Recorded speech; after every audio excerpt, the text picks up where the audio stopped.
Welcome to the God Zone. This is day 5 of our extraordinary journey, and it is our first piece before we break for the holidays. Very excited about today.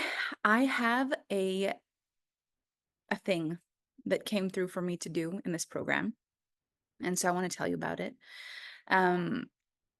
But I think I'm going to keep it until the end. So make sure if you do jump off early that you plug in at the end and you rewatch the ending, because there's something that is very amazing that I wouldn't want you to miss out on. But I want to jump into the teachings and get on a roll with some shares before we do that. So can I ask, has anyone had an opportunity to do the homework of yesterday where someone really tested you and you were able to have a Jesus walks on water kind of moment? Did this happen to anyone yesterday?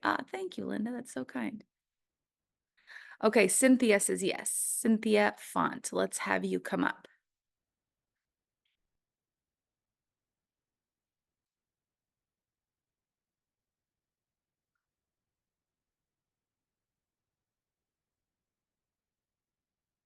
Hello. Oh, hang on. I can't hear you. If you click on, do you see where it says ask to unmute? Are you good there? Unmute. There we are. Okay, awesome. Let me just move this so that I can see your beautiful face. Okay. Hello, good morning. Good morning. So, yes, it was a process from when the class ended all the way to this morning, literally. And but there was a peak moment when I went to the store and I was checking out. It was a self-checkout, and next to me there was a lady, an older woman with her daughter. Her daughter was maybe 30 years old, and it was she was being very rude to her mom, and that that really hit home at that moment because my 15-year-old daughter went to live with her dad 2 years ago, and she has spoken to me very, very little. And when she does, she speaks to me in that way. So it was very hard for me, and I was really holding the space, not only for the woman, for the mother, but also for myself, and really keeping that God zone and going down into my heart and thinking, what could be the issue that this daughter is talking to her mother in that way? And from all of my heart, I sent this daughter so much love, so much love. And I walked away. I mean, it hurt and it still hurts. And yeah, my daughter texted me this morning and she said, "Mommy, can you please help me tell my boss how to say this thing or that thing?" And she was being so nice and mommy, and I love you and thank you. So whether it's related or not related, it was a beautiful moment, and for me, a very tough test to see that woman feel that pain and witness that woman being treated that way, and still be able to send love to the person that was hurting her. So yeah, that was my peak experience, but a lot of little things happened throughout these few hours. This is so powerful. So I want to share something with you guys because this reminds me of something really, an important pivotal part of my journey, actually. So I remember the first time I ever started doing this work. It was intuitively guided. It was something that I was really struggling with, being angry with people in my life, and I had basically just lost everything sitting in the front seat of my car. Everything had just gone. And I blamed everybody for what I was going through, and I really struggled with it. And it was so interesting because I kept seeing people who reminded me of certain people that hurt me everywhere. It's like everybody reminded me of everything. Especially when you break up. I don't know if this has ever happened to you, but like you break up with somebody and everything reminds you of that person. Well, it felt like I'd broken up with my life. So everything reminded me of my life.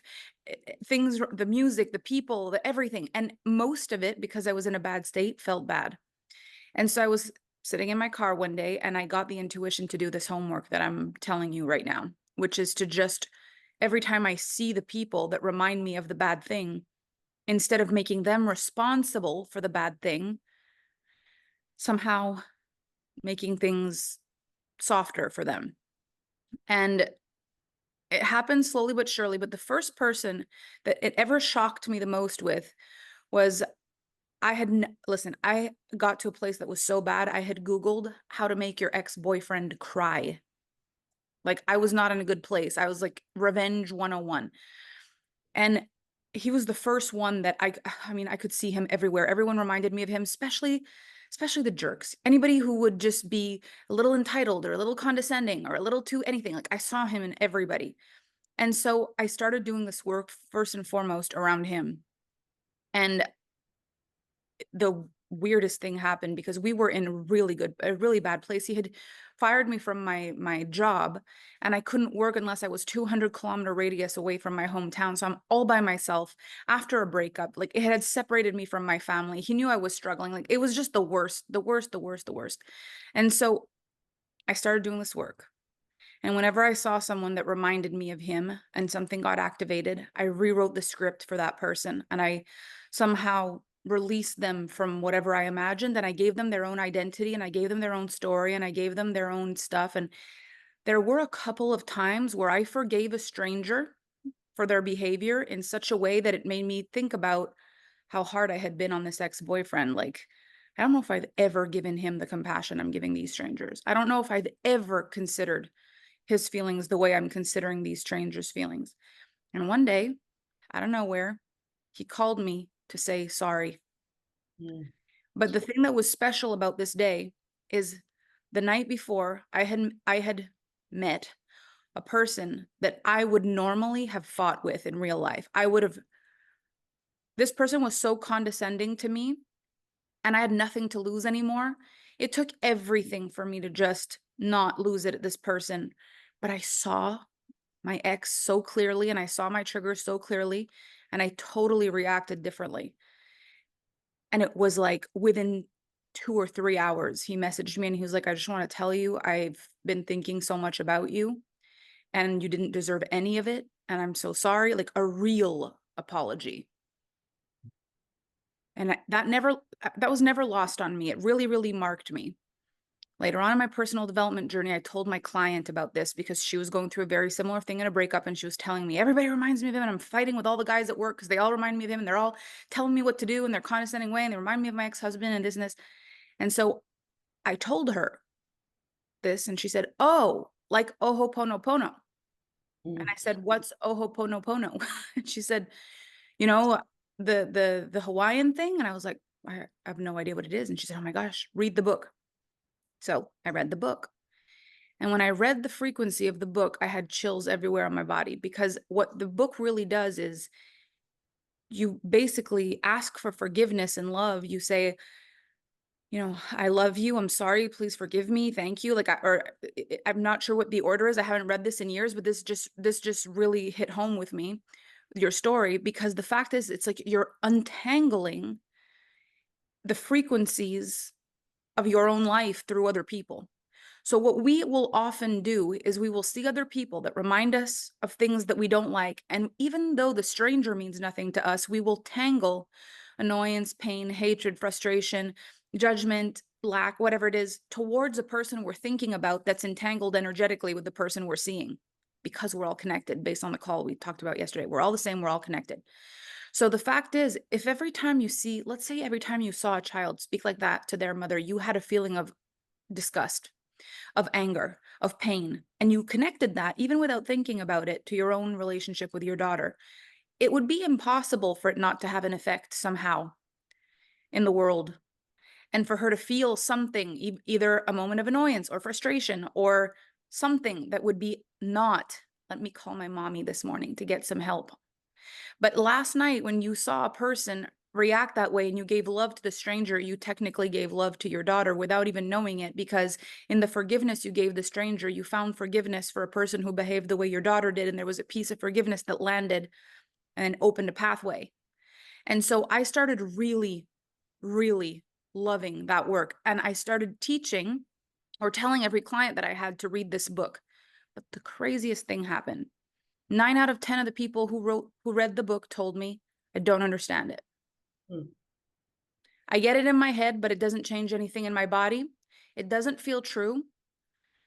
It doesn't resonate. Like I can say it, but I don't believe it's true. It feels like an incantation. I had one woman say, it sounds like an incantation. It doesn't do anything for me. But then I would tell them the story, and the story would land. And so it's so interesting how sometimes we think in personal development we need frameworks. Here's the framework. But the framework without the story is sometimes flat. So if you've ever tried Ho'oponopono and it felt like, yeah, I get it, but it never really landed, add it with the context of everything we're talking about now and try it again.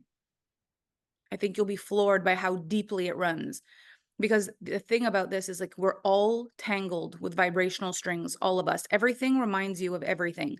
Every good thing amplifies good things, and every hard thing amplifies hard things, and everything is connected. And so when you're able to, in the hardest times of your life, somehow find love and forgiveness, especially for a stranger, you're detangling vibrational strings that are too close to home, that feel like you could never forgive. If your daughter was in your face speaking to you like that, it would have been much harder to find forgiveness in that moment, but you were able to untangle the knot when it was just in a further dimension, just out of reach for someone else. You could touch those frequencies. So actually, as we do this work, it's like we're untangling a knot that's really close to us and really tangled. Just by untangling it at a distance, we're creating a loose in the string. But every time we see someone and they behave the way that reminds us of our stuff, and we pull on the string and we tighten the string and we tighten the resistance and we tighten the anger and we find more evidence for our anger, we tighten the knot that's close to home. But as we untangle the knot where there's enough loose string that it's far enough away from us that we can touch it, it's actually creating a loosening in the knot close to home as well. And so I am in love with the fact that after having done this work, not even thinking, and this is where it's so important, because so many people will do this work with an ulterior motive. Maybe if I forgive the young girl, my daughter will, but that wasn't part of the exercise yesterday. We didn't say what it could do for you. We just tested out the God zone. The ripple effect was to be determined. How extraordinary that the ripple effect was actually that the knot close to home got a little give. And so it's not about saying, let me be kind to other people so that, but there's a ripple, an undeniable ripple. I know that this was definitely a godsend. It was, here's my test. And thank you so much for the homework, because probably I would have been like so annoyed with this woman, so annoyed. And instead, I was able to send her some love right to her heart, from my heart. And so, yeah, and exactly. I never thought in a million years I was going to get a text from my daughter ever. And I did. And so we've been texting for a little while this morning. And so it was wonderful. Thank you. I'm so happy. Thank you for sharing this story. I love it so much. I'm so happy. Thank you. Oh my gosh. Okay, let's just see what the comments were while I was speaking, because I could see they were just pinging and pinging and pinging.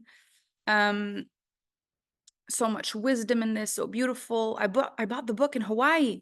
I can post it in the group. Perfect. Can we use that book and do the exercise to forgive ourselves? Oh yeah, it's a really beautiful self-healing practice for yourself and for the world. For me, for you, for us. I love this. The art of forgiveness. Oh, Ho'oponopono. This is so true. Such an amazing metaphor to explain it. So many pieces of my current puzzle slotting as you explain this in this moment.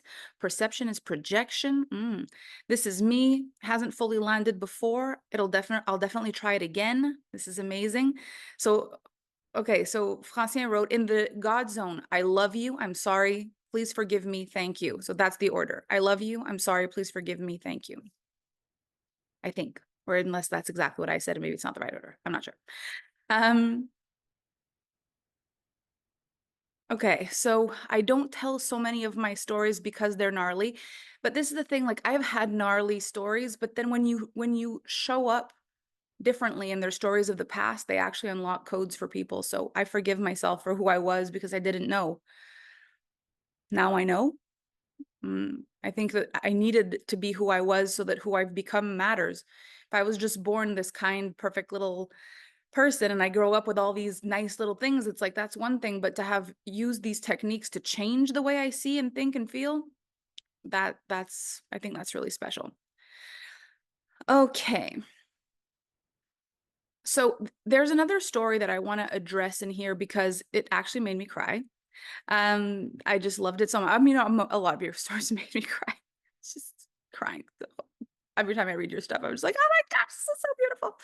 But I'm gonna tell you one of my favorite moments. Shilamida shared a post, and she was talking about being on vacation, and she shared the whole events. Like she woke up really early, a little earlier than she was supposed to. There was a little bit of a feeling about that, but then she thought about the God zone. And then on the flight, turbulence, but she was able to sleep, then gets to the hotel. All of a sudden, she's been to this hotel so many times. All of a sudden, she's seeing this hotel in a different light, and she's noticing all the beautiful things about it. Goes over to see if she can get a beach chair right in the front. Normally, people book those out years in advance, but she shows up and meets a person, talks to them about it, be like, you know, can you find me a seat? And they're like, you guys have the best energy. I got you until Sunday. And so she's sitting there and she's enjoying her time. A woman comes and asks if she wants a massage. And so at first she wasn't sure, but then she says, yes. And the woman says, thank God, praise God. And ends up saying she was having a really bad day. And then all of a sudden, you know, things are turning around. And even though she was talking to her while she was massaging, Shilamida wasn't annoyed. She was actually so present with the fact that this was such a God's own kind of story. And so later on that night, they're in their room and her husband starts singing, and her, you know, the sensory overload kicks in and she feels annoyed with the singing. And when I got to that part in the story, I totally resonated, because there are moments where I am totally in the mood to be silly and laugh. And there's times where it hits and it's like, oh gosh, can we just have peace? Can we just be quiet? Can we just be relaxed? Like I felt it in her words. She wrote it exactly the way she felt it because I felt it when I read it. But then she said, but I remembered what you said about Kevin dancing at 7 a.m. by the Christmas tree. And so I didn't say anything. And I thought, oh, that's good. But the next part is the part that got me. She said, she said, then I started singing with him. And then the kids started singing with us. And then we were all singing in the hotel room. And that really got me, because the fact is, people tend to imagine that those things only happen when you're this perfect, super happy, all the time, over the top, la la la person. Those moments don't really happen. That, you know, he breaks out into song and then she breaks out into song and then the kids break out into song and everyone's dancing in the hotel. I'm like, you have to have a perfect family and a perfect husband and a perfect day in order to have a moment like that. But that's not how this went. This was choosing beauty all through the day until the finish line. And that moment of dancing in the hotel room with her husband and dancing in the hotel room with her kids, like she will have that memory when she can no longer dance. And so will her kids. It doesn't mean you need to break out into song like the Von Trapp family every night of your life, but let it happen once in the God zone. You don't need to push these things. So many people say, you know, how do I get there? How do I do that? Like, you have to push it, I have to force it. It's fake for me. You just have to not disallow it. Because Shilamida could have left the God Zone program, been like, okay, how do I create a God Zone memory? She could have been the one starting to sing, trying to get her husband to sing. You know how that goes? Like when you're trying to force the beauty. But what she did is she only just didn't stop the beauty, even when she was annoyed, which is hard. We all know this. She first of all said nothing, and then she let herself sing, and then all the kids came in, and that is a forever memory. So the most beautiful thing about the God Zone, what I loved so much about Shilamida's story, is like there were all throughout the day was moments for her to pull herself together and choose the beauty. And for it to end that way, that is a testament to a day walked in the God Zone. Not every day is perfect. Not everyone is perfect. Not every moment of the day is perfect, but you get to create at the end of the day. I think she said it was like 9 p.m. when this was happening. After having woken up at 2:45 after a turbulent flight, after feeling when the singing started. She got to choose that day ended that way. There's always a chance today could be remembered for something else. And this is one of the things that, in my Femme Fatale program, I really hammer this home, like, let joy ruin your sadness. Let pleasure ruin your pain. Let magic ruin the dullness, because we're so good at letting the other side happen. We're so good at letting it happen the other way. We'll let dullness ruin the sparkle. We'll let sadness ruin the joy. We'll let pain ruin the pleasure. But what about the other way around? In the middle of a stormy day, can you let the sun shine in and remember today for something different?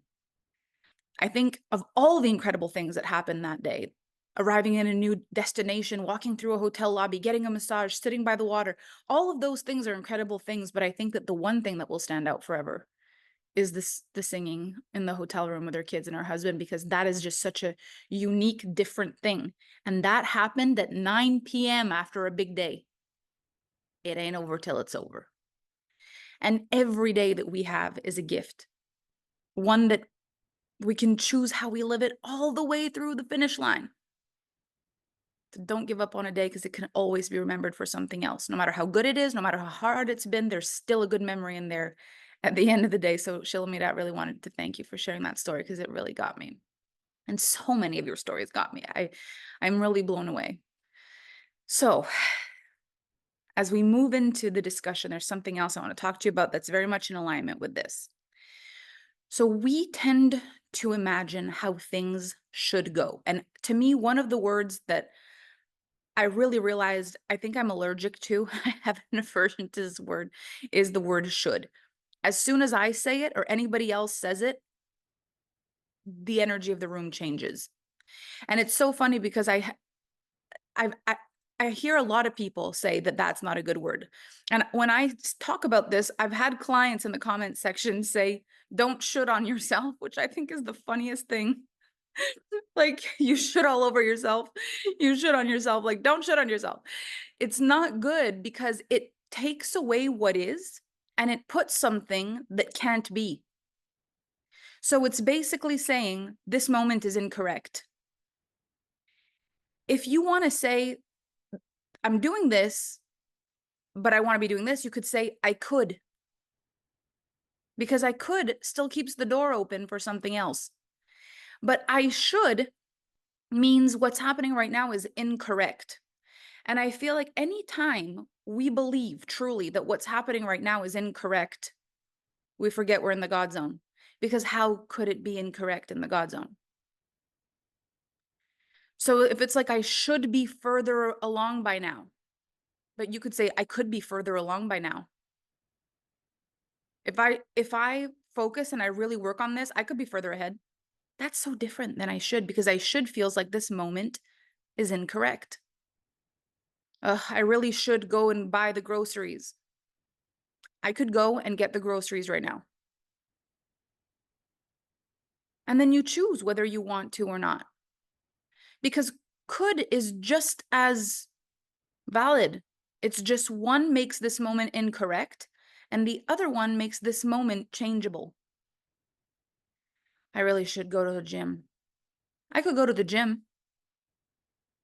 I should really tell my partner about how I feel. I could tell my partner about how I feel.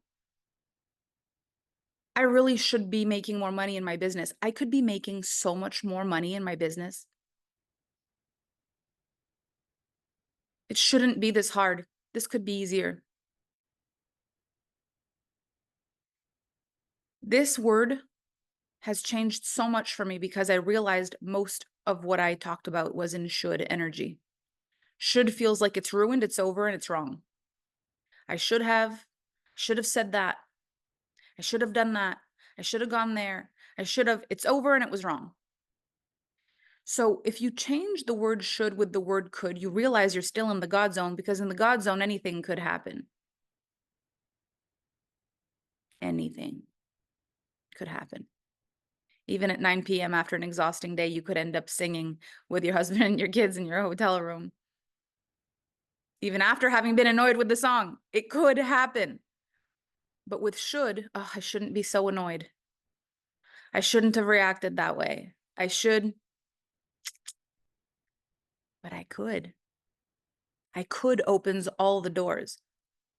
And if you connect it to in the God zone, I could, it's even more powerful because you remind yourself where you are. It's like in the God zone, I could do anything. In the God zone, I could get myself to do anything. In the God zone, I could choose anything. In the God zone, I could end today any other way. In the God zone, I could forgive. In the God zone, I could trust. In the God zone, I could move on. In the God zone, I could heal. In the God zone, I could earn whatever I wanted. In the God zone, I could meet my dream client. I could meet my ideal client. I could sell this house. I could find my dream house. I could travel where I want to go. I could do anything in the God zone. So it's an easy way to see energetically when you've taken yourself out of the zone of universal law, the zone of possibility, the law of attraction, the law of reciprocity, the law of manifestation, like all these incredible laws that are there to support us. They are all attached to possibility and potentiality. Like anything could happen in the field of universal law. Like ask the universe, anything could happen. But if it didn't, it should have. It's over. It's ruined. That's outside universal law. It's outside the God zone. It's outside the creator zone, because if it should have, I mean, it means it can't, which means it can't be created. And there is no it can't be created in the creator zone. So we want to take the magic that is our existence and our aliveness and infuse it into everything that we desire. If I'm alive, I can. If I'm awake, I can. Like there is no I should have. As long as I'm willing, I can, especially when I'm in the God zone. So where this really shows up for us the most is when we want something and we believe it could, but then it looks like it's not gonna. Do you remember a moment in your life where as soon as it started looking like it's not gonna, you gave up real fast? You're like, well, I really thought it was gonna, it should have, but looks like it's not on the cards for me. You take it out of the God zone before it's even over. So why do we do that? So if you were to contemplate for your own self, what are some of the things in your life that you have decided cannot happen before it's officially over? Like, for example, at 8:30 p.m., I'm sure if someone would have told Shilamida, you're in half an hour from now, you'll all be singing in the living room, she'd been like, nah, probably not. But then it could. So then it did. But where do you sometimes close the door to something and say it couldn't happen? Probably won't now. We've probably messed it up. I should have done it. I didn't. It's too late. Finding love, finishing a launch. Oh my gosh, yes. With time, arguing with my husband. I just realized that with my first boyfriend, it took me 1 year till he fell in love with me too. Arguing with my husband more than I care to admit, but I could change that. I love that. Selling a program, any and all areas of my life. So we do this with my 30-year healing journey. I'm in that moment right now with a lover. It's a way of punishing ourselves, I think. That would make sense. Listening to you in your courses is the God zone. Let's see. A new budding relationship, clients joining, a launch of a program, learning a new skill. So we talked about in one of the past modules how we punish ourselves. Is it fair to say if the God zone is like heaven on earth, we put ourselves in hell just for fun, where we stress, where we worry, where we cut ourselves off from possibility, where we tell ourselves the thing we want is not even possible, where we experience failure before it's even happened, where we punish ourselves for even believing good things could happen for us. Like we just take ourselves out of the belief zone and just put ourselves right into the worst feelings we possibly could before it's even over. That's so funny you said that, purgatory, because that's what I was going to say. And I was like, I don't know if that's the right word, so I didn't say it. What is purgatory, actually? I don't know if that's the right word, but it's the word I was going to say, so I don't actually know. So what I would love for you is between life and heaven, between heaven and hell. So anyway, that's the word that came to my mind. So I don't know if it works, but we'll go with that. So the idea here is that we want to keep ourselves in the God zone longer than it feels comfortable for now. Right now, as soon as it feels like something is not working, we put ourselves right out of the God zone. We pull the plug. We say, probably not going to happen. We give up on our power to create. We give up on our power to believe. We give up on our power to have faith. We give up on our power to everything, and we just make it certain that it's over. And so the thing that we have issues with is the moment in between where we don't know whether it's going to happen or not. This is the place where you can decide. There's a line. So this is when you think about it. There's the line, there's the God zone, and then there's a line, and then there's the not God zone. When we're on that line between the God zone and the not God zone, and we're uncomfortable on that line, instead of saying, I'm still on the line, technically, still in the God zone, we say, I'm on the line, technically, I'm out. Our job is to become capable enough to walk the line between the God zone and the not God zone and experience that line as still the God zone. Because that line defines most of us. One of the words in my journey that really puzzled me was the word enough. A lot of people talk about that word as if it's like an empowering word. I am enough. And I'm like, I don't like that word because there's really no space between enough and not. It's like you're enough, and then a millimeter away from enough. And what do you have? Not enough. But a millimeter more than enough, you don't have abundance. You're not immediately like, I have so much more than enough. If you're a millimeter above enough, it still feels like enough. But if you're a millimeter below enough, you're not enough. That feels like a really sensitive measuring system. And what is enough? And enough isn't even the same for all of us. It's such a different thing. Everybody experiences it differently. We don't spend enough time together. We don't talk enough.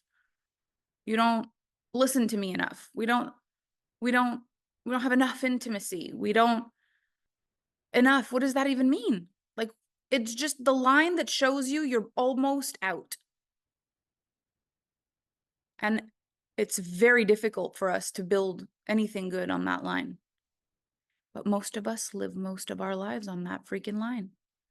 Will I have enough money? Do I have enough time? Do I have enough energy? Do I have enough patience? Do I have enough belief? Do I have enough to do this? Do I have enough to believe this? Do I have enough to go for this? And it's like, yes or no. So in the God zone, there is no question about there being enough. It's an abundant world. More than enough, more than is required, more than is needed, is like abundant world. But on the line between the God zone and the not God zone is the line of enough. And most of us are walking on that line. Now, one of my favorite sayings by Jim Rohn is there's no traffic on the extra mile. And the way I see it is the traffic is all on the enough line. Everyone, because they're not quite sure they believe fully in the God zone. They want to. They don't know if they believe it enough to fully surrender into the God zone. But they don't know that they're willing to not believe in the God zone because they're afraid of what could happen if they don't believe it. So they all walk on this enough line. They believe just enough, but they doubt it just enough that they couldn't be disappointed. They believe in it just enough that a miracle could happen and they could say, see, I didn't believe in the God zone. But they don't believe it just enough that if everything went wrong, they could say, you see, I didn't believe in the God zone. They walk the line of enough because it's the easiest line to save face. So all the traffic is on the enough line. And most people on earth fight to have enough. enough love, enough forgiveness, enough time, enough money, enough health. Everyone is fighting for enough. The majority of the world is teetering on deficit all the time, getting to the end of the month, hoping to have just enough to pay the bills, having just enough food to feed the family, having just enough time to make it home to get the kids to bed, have just enough patience to not blow up, to have just enough love to not divorce, to have just enough willpower to not give up. And there's a lot of traffic on that line. And because there's a lot of traffic on that line, it makes it an acceptable paradigm. It's what most people talk about. I've had enough. I don't know. I just don't feel like it's enough. Yes, I love, but is that enough? Oh, I've just had enough. And then the people who are in the God zone, well, that's too much. Why do you need that much? Nobody needs that much. We've been taught to walk on the enough line. So anyone who walks in the field of abundance is very triggering. So what happens when a bunch of us merge into the God zone? This is what I envision. This is why I see us doing really beautiful work together, especially in programs like this. When a bunch of us, like a lot of us, move into the God zone, into the belief of there's more than enough. There's more than enough to go around. More money in my hands is good for the world. More love in my heart is good for the world. An abundance and a capacity to hold more and a capacity to stretch to be able to hold even more than that. When there's no traffic on the extra mile because the God zone is absolutely huge and we start merging into the God zone, what do you think might happen to the enough line? There'll be less traffic on the enough line. So even the people who are never taught about the God zone still won't feel stifled on the enough line. But the odds of people knowing a person in the God zone will increase. It'll be like, how did you get what you wanted so fast? Well, I took the God zone. What the heck is that? The God zone? It's the fast track way to love, fast track way to money, fast track way to health and wealth and prosperity and self-expression and all beautiful things on this planet. The fast track way. I've never, how do you get on the God zone? I'll show you how to get on the God zone. And then more people leave the traffic jam of the enoughness line and transcend into the God zone.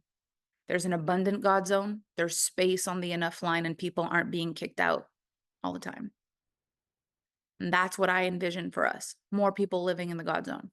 More people trusting in something bigger is coming. More people discussing bigger things on the planet.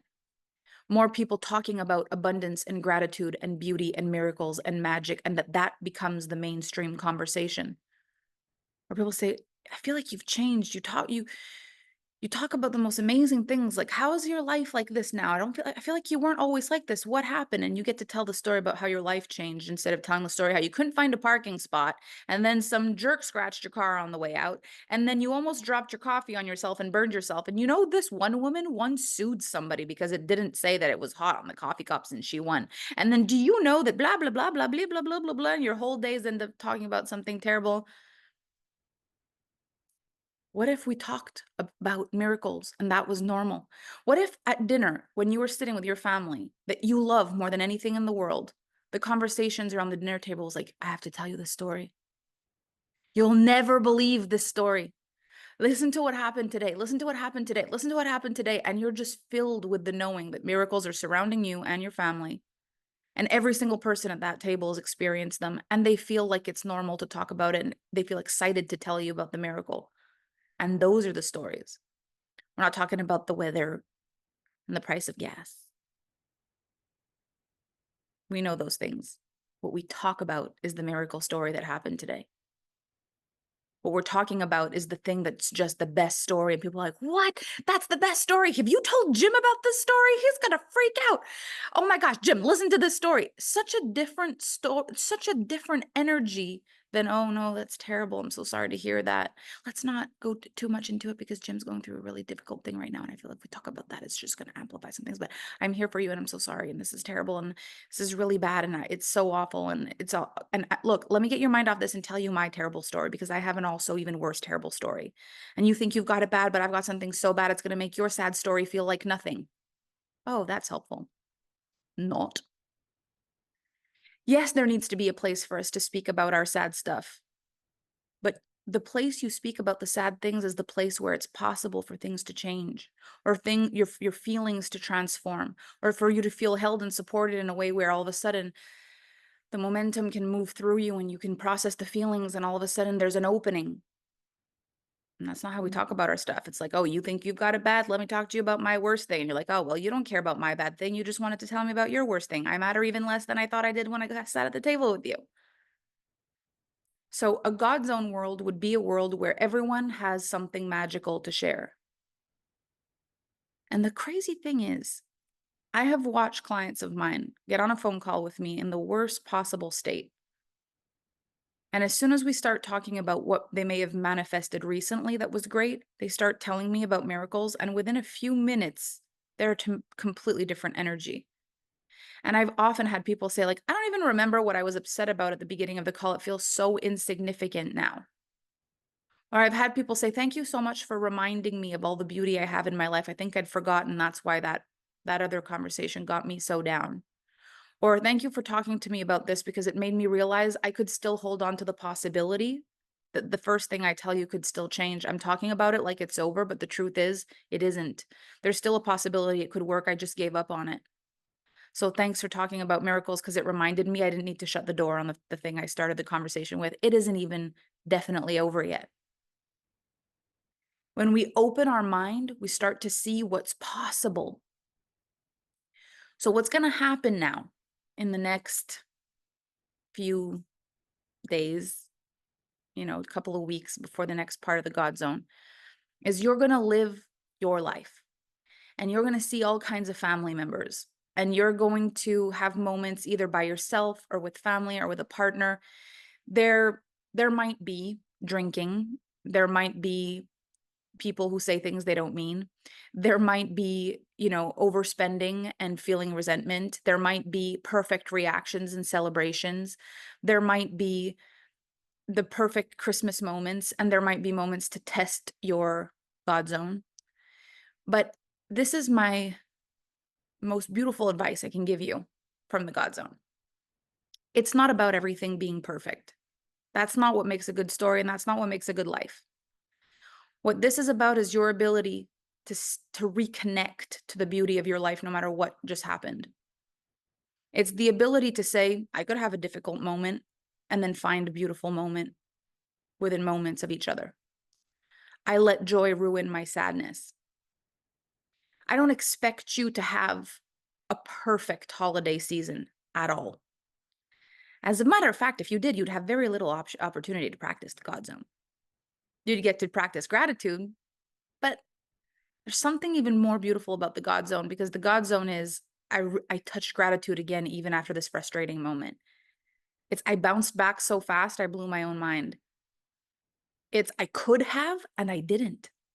I could have lost it. I could have gone to bed and missed Christmas dinner and said, everybody, I'm done with all of this and I'm going to bed. I didn't.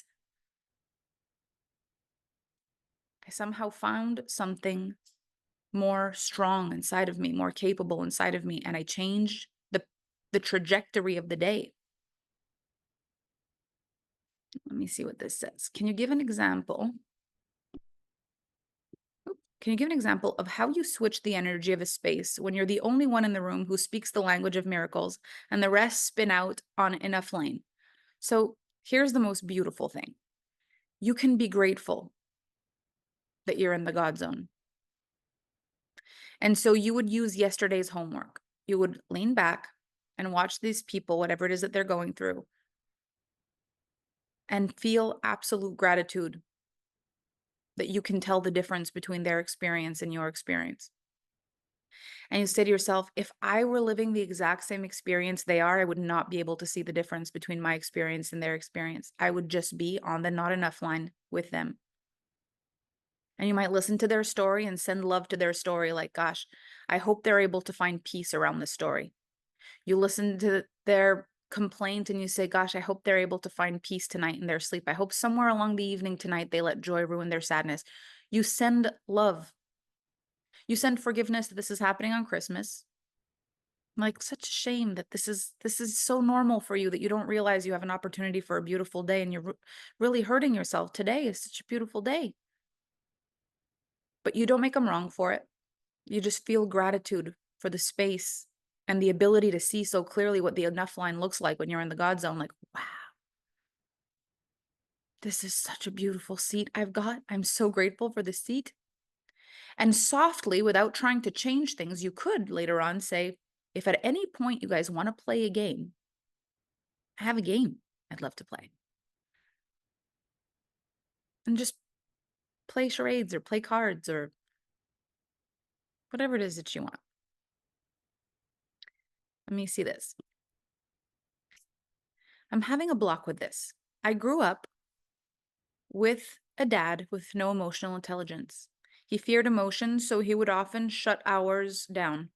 So now I give all my emotions permission to be felt. So bypassing sadness to skip over to joy just feels like more of my trauma. Can you speak on this, please? Shouldn't all emotions be felt without trying to shut them down? So here's a big thing. When you're sad, because you're sad, because something real happened, you get to be sad. But most people aren't sad because something sad happened. Most people are sad because they imagine that a sad thing is going to happen. They give up on the thing that's almost maybe not going to happen, and then they start entangling with how bad it's going to feel when they fail.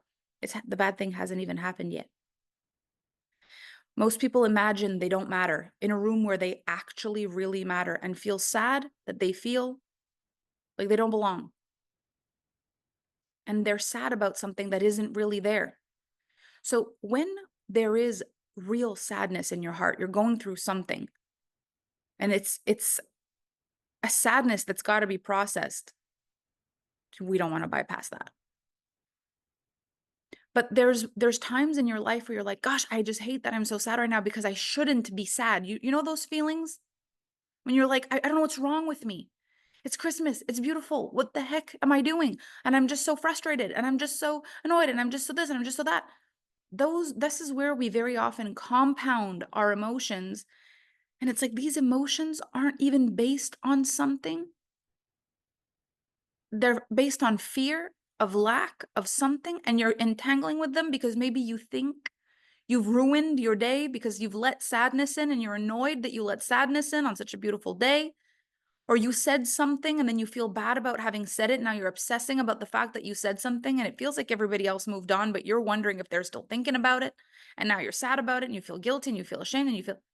So most of the time, the things we're sad about, like the majority of the time, the things we're sad about, the things we feel are not enough, aren't even real yet. We fear them happening and we interact with the sadness as though it's already happened. You're sad about things with your relationship feel like maybe they're not the same anymore. What if by this time next year you don't even make it through? What if instead of what do I want in this relationship and how can I make this Christmas matter? Kids are growing up and I don't even know if they want to be here and they've all got their partners and they're only going to be here for a few hours and I feel sad that I'm not going to get them for the whole holidays and I have to share them with their spouses, families, and this isn't what it used to be or I'm going to love every second of the time we have together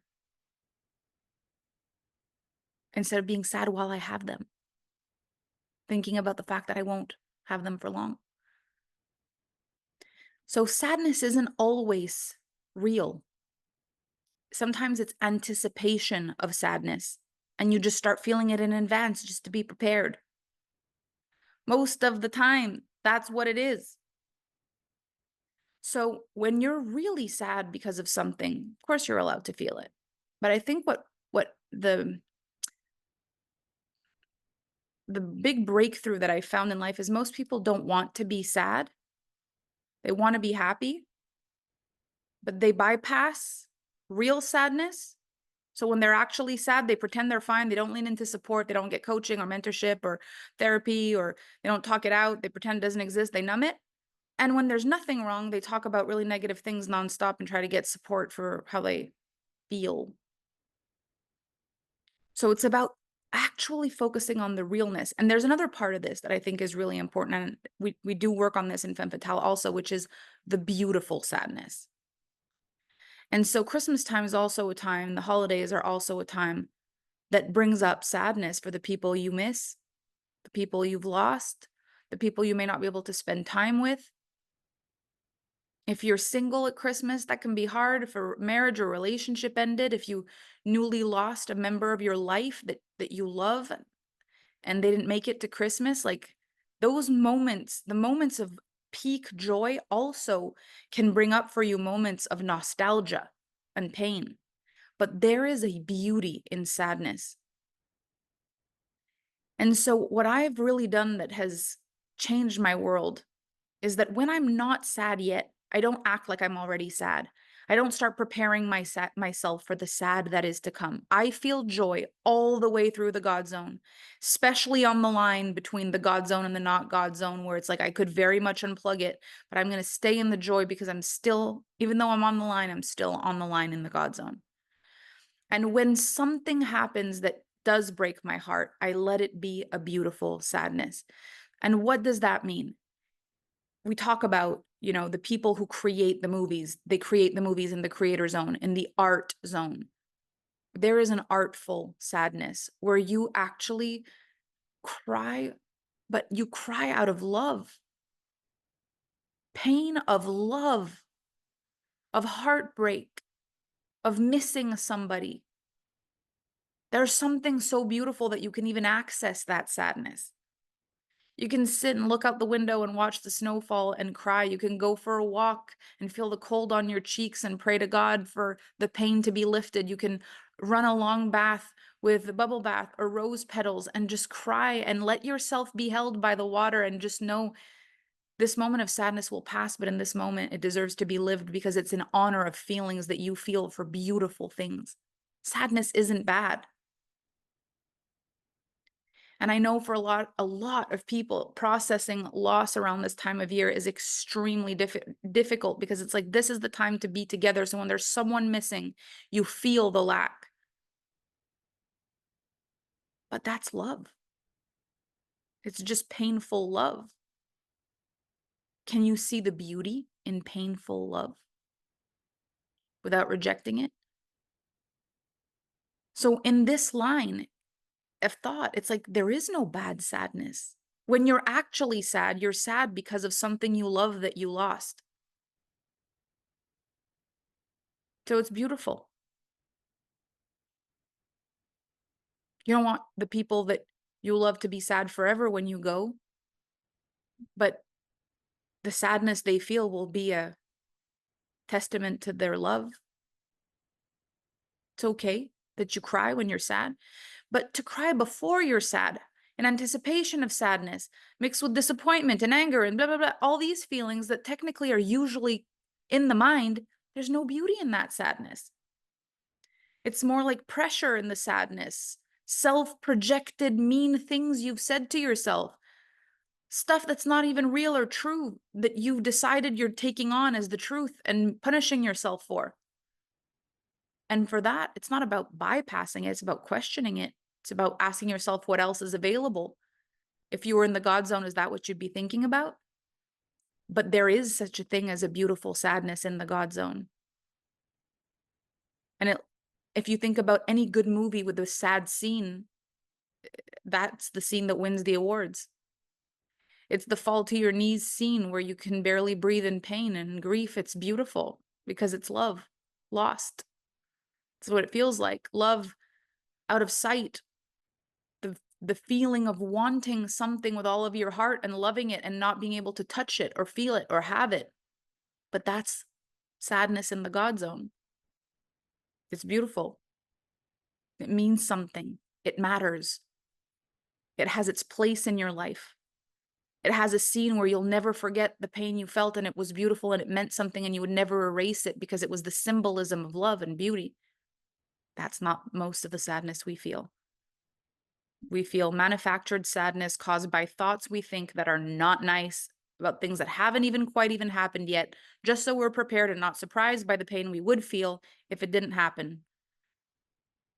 So I don't want you to bypass any of your real feelings. I don't want you to do that. But I want you to know that if your feelings are real, they enter in the God zone. Beautiful sadness, sacred rage, God zone feelings. Sabotage, judgment, the lies you tell yourself, the way you twist stories into pain, that's not God's own feelings. So let yourself feel whatever you feel. There's going to be sadness in my family at Christmas. There always is. Every time my mom hangs the little Elvis ornament ornament on her tree and thinks about how she won't be calling her mom on Christmas Day, she cries. But then we think about grandma. Every time my dad puts up his moose ornaments and thinks about his dad that's not going to be there, we think about papa. Like it's, but then when else is a better time to think about the people you love? Is there a better time than when you're filled with love and desire to be together? Like if you're going to be sad with all of your heart, filled with love. Isn't that it? Isn't that the whole point? So let yourself be sad because you love. That's what this is all about. So here is your vision through the finish line. And I'll tell you, even I found a picture in my phone of 2019 when Kevin's whole family came. And I put the camera on a timer and we all ran to the back and we all just were ourselves. And it took a picture of us. I'll post it in the group where we're just all, it's just a real moment caught on camera. And it's so good to see that picture. But also it made us cry to see that picture because Kevin's dad can't travel to us anymore. We visited him in the nursing home for his birthday. And it's hard to know we won't have a Christmas like that again.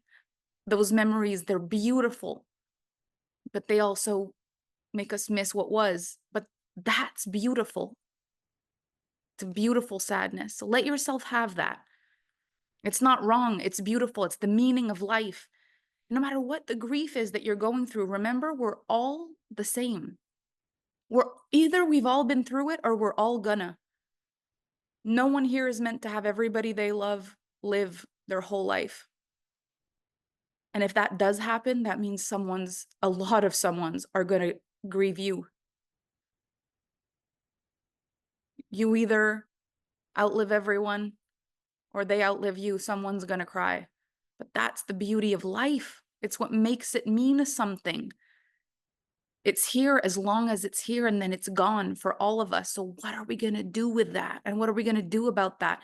And can we honor what we loved and lost, but then can we honor more what we've still got in those moments? Can we live the beautiful sadness and then take in a deep breath for the aliveness we have and live fully for the people who are still sitting around the table?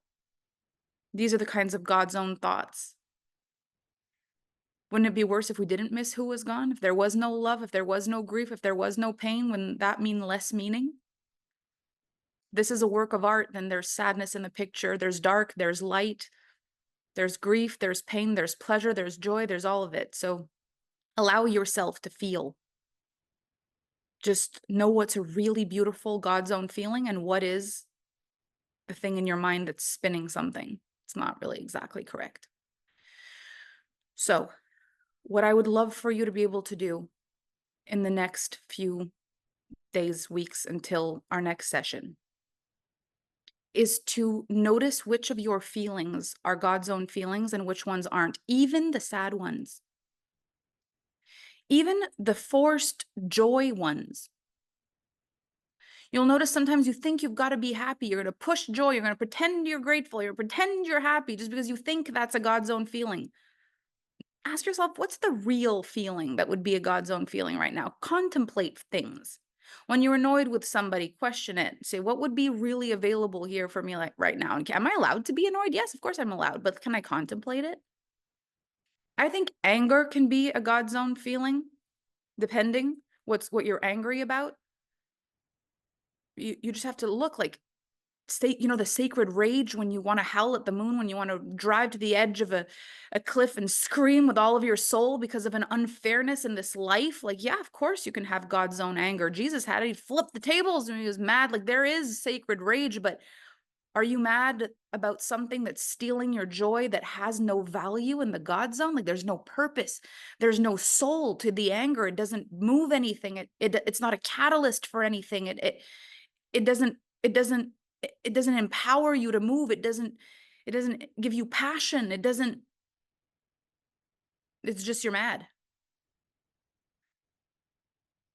I allow all of my feelings because if they are real, they tend to lead to something. I have created from anger. I created one of my most incredible programs called All the Rage, from a place in my life where I was like, "Ah!" But like, that was a masterpiece because I didn't use my anger against somebody to hurt somebody. I used the sacred rage to raise the bar. I felt the rage, but something powerful came from it. If you're going to rage, change something in the world. If you're going to cry, let it soothe something in the world. These feelings, they matter, but why and how and what? Some of the most beautiful artworks in this world were created from emotions of anger and sadness and pain. Because anger, sadness, and pain in the God zone creates something, doesn't destroy. You can create something powerful with anger, a move, a decision, a no more, something that changes your bloodline. Or you could break something and lose your power and blame somebody else. It's these things to contemplate. It's the perfect time to do it. A lot of you are going to have some time off. You're going to be surrounded by little kids who are so good at making some of your feelings come to the surface. You're going to see relatives that live on or below the enough line. And you're also going to meet people who live in the God zone. And maybe they would have triggered you before, but now you see them differently. Like, gosh, this person is actually really in the zone. I had never noticed that. I didn't realize. So I want you to enjoy this time in your life. It is such a powerful time. If you want to go through the program again, just do whatever feels right for you. Because when we come back, the program has another turn. There's something more that's coming in the next half. So this is what I want to tell you. I got a very strong intuition. And my intuition was that I wanted us to all be able to give back. And I feel like I would like you to be able to, if it feels good for you and there's a person in mind, I would like you to be able to gift the God zone to somebody, one person. So I've arranged it with my team. And the best way to do this in order for it to be simple is you can think of a person, whoever you really want, whoever feels right, and you can invite them to the God zone. And all they need to do, there's going to be a request question to join the group, and it will say, who invited you into the God zone? And they will put in the email that you registered with. And one at a time, my team will mark them off so everyone can bring one guest. Someone you feel this could really make a difference for them. And my team will go one by one and mark your guest. Now, if you asked two people, if you gave it to two people, the second one won't be able to come in, because as soon as one email address has been used, that'll be it. So you don't want to ask a bunch of people. You ask one person, you wait for their answer, you give them the email address, you tell them what the process is, and they will be led into this group. There's like 1,500 people in the group, so we're going to give the team some space and time. make sure you tell your guest it could take a couple of days before you get let in because they're letting everybody in manually. But one person will get to live this during the holidays and really study this course and feel it and receive it. And it'll be your gift. You'll get to give it to someone from your heart. So it's that simple. You give them the email address that you registered with. There will be a question: who invited you into the God Zone? They'll put your email address and the team will manually input who you gave it to. Okay. The second thing I wanted to tell you about, so we've had a lot of questions about the finish line and what the finish line is and how it's different from the God Zone. We've also had questions about resolution, revolution. A lot of you are like, I'm in, like how to do everything. So what is it? So what is the finish line? Actually, Alpha Fem team, do you have the animation of the finish line that's brand new for this year that we have, like the one that's for 2025 or end of 2024, I mean? If you have it, see if you can find it. If you can, we'll run it, we'll play it, just so you see the energy. I feel like this, it's a short class. It's a 3-day course, but it's between Christmas and the New Year, and it's a masterpiece because it really helps you put the end of your year into perspective. And I think with everything we've done in the God Zone, you've got it? Okay. So I think with everything we've done in the God Zone, basically taking a break until Christmas, doing 3 days of the finish line, and then meeting again in the new year would be quite spectacular. So Alpha Fem team, would you just run the finish line animation? I want you to feel this vibe. This is what the 3 days is about. Imagine this. So finish line, you either buy it for 555 or you join the We Are Alpha Fem membership for 222. And then you receive it this month. It's included for all people in We Are Alpha Fem. So I just want you to feel this energy and couple this with the God Zone in your vibe.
I love it.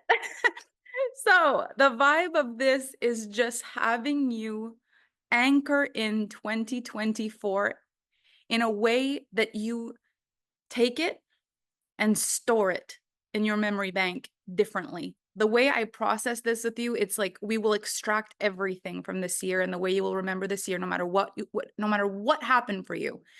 When you store the tape of 2024 in your memory bank, it will be a masterpiece. And that's what we do in those just short days. it's such a pivotal time and a meaningful time to be there. So if this is something you'd like to join, I would love for you to do that. You can either get it, as I said, for $555, or you just join the We Are Alpha Femme membership. There's one other thing, is the resolution revolution, which is how you begin the next year. And I have such an incredible thing planned for resolution revolution. The energy in there is going to be beautiful. And so for those of you who are here, the God Zone is not for women only, but I do speak a lot about women. So if you invite a man, just make sure that they know that I tend to use more women in my examples, but if it feels like that's the right person for you, there's no problem. Resolution Revolution is the beginning of the new year. And so right now, Resolution Revolution is 2,222. But for people in the God Zone, I'm making it 1,111, and I include the finish line. So if you're like, I think I want to do Resolution Revolution, what I also love about that program is I kind of talk about all my other programs, and whatever you spent to be in it, you can use as a credit towards something else. So you'll be able to use that 1,111 that you do spend to invest in a program that I talk about in Resolution Revolution. So if you already feel like you want to be moving forward with me into other things, this is a really great opportunity. So instead of 2,222, it's 1,111. It includes the finish line, and the whole amount you spend is a credit for a program that I might talk about next year. And it is included in the AFE.